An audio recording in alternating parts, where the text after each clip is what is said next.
కంపల్సరిగా మళ్ళా 10 ఏళ్ళు మనం ఉండాలంటే మనకు నాయకత్వ లక్షణాలు ఎక్కువ ఉండాలి. ఇప్పటికి ఉన్నాయి. ఎవడో ఏదో చెప్తాడు, దానికి భయపడి ఎందుకో పోయేది లేదు. నేను నాకు ఐటీ అని ఇచ్చిండు, ఆ సన్యాసి తెలియదు.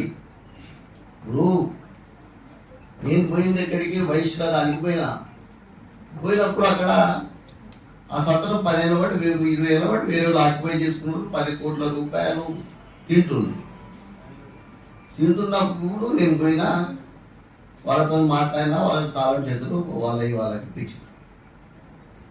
వాళ్ళు బాగా సంతోషపడే ఉన్నదంటే పైసలు ఉన్నామే.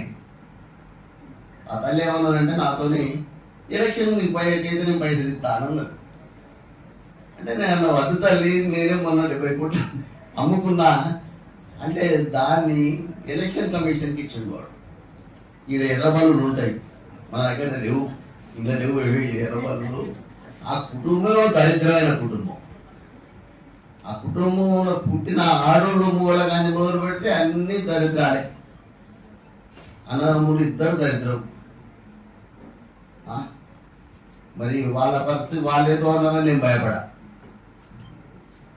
నేను కంపల్సరీగా నేను అనుకుంటా ఎప్పుడు కూడా ఇలా ఇండ్ల విషయంలో కూడా నేను చెప్పిన, మరి పెద్ద లీడర్లకు కూడా కొంత ఇంపార్టెన్స్ ఉండాలి వాడాలన్నా అంటే వాళ్ళు చెప్పినవి కూడా నడవాలి అని మరి మనోళ్ళకు ఇప్పుడు చెప్పడం జరిగింది. కంపల్సరీగా పెద్ద 100 లీడర్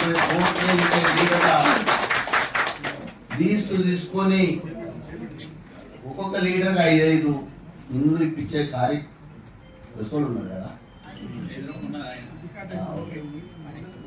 మన అందరూ కూడా సమానంగా ఇండ్లు ఇప్పించేస్తా. మనోళ్ళు పేదోళ్ళు ఎవరుంటే వాళ్ళకే ఇండ్లు ఇప్పించే కార్యక్రమం ఉంటుంది.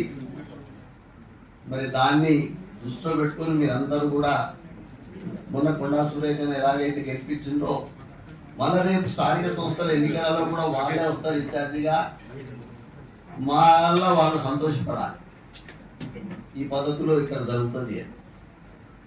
దయచేసి దాన్ని దృష్టిలో పెట్టుకొని రేపు అన్ని